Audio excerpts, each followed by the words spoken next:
Today I'm going to talk about how to give a good speech. So, when we think of speakers, we have good speakers and great and even memorable speakers that most of us can think of. When we think about speakers, we can go back and think of somebody that really either connected with us or made a point that we really agree with or made us think a little bit outside the box, things like that. So, how do we get to there? Most of these speakers are not naturally born speakers. So what does that mean? Some people have the gift of gab and they can easily communicate people, whether it's in a room of just a few people or in front of an audience of thousands.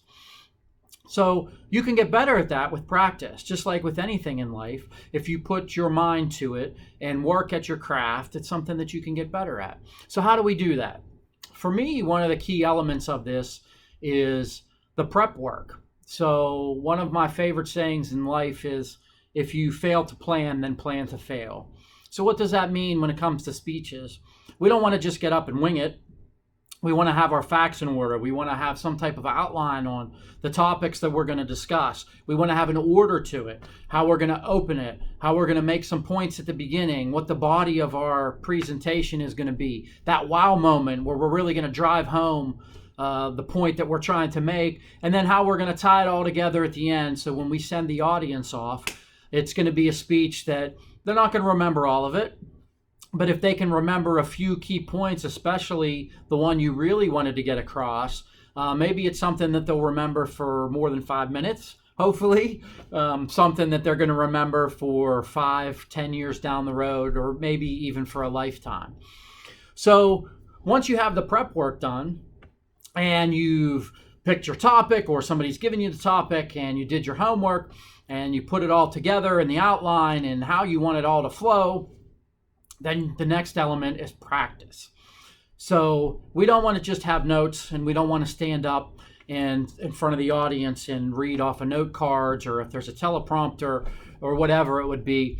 It just comes off cold and doesn't connect with the audience. So if you can't continually make eye contact and move around and look at different points or people in the room and connect with those people, less and less of your content is going to be remembered by those people viewing your presentation, even if it's something that you're recording like this. So how do we practice? Well, one way to practice is the easy way is just stand in front of the mirror, whether it's in your bathroom, bedroom, hallway, wherever. You can practice that way. One of the best ways, I feel, is in front of the computer or a camera like this, because you can go back and watch it and you can critique it. Because when you're delivering live, you're not going to have a second chance to go back and say, hey, let me hit the pause button, let's rewind, and let me do that again. When you're on the stage in front of, whether it's a few people or a few hundred people, you want to be able to get through it, make the best of it, get your point across, and deliver a great speech that people will remember. So for me, this class, because I do a lot of speaking, has been fantastic.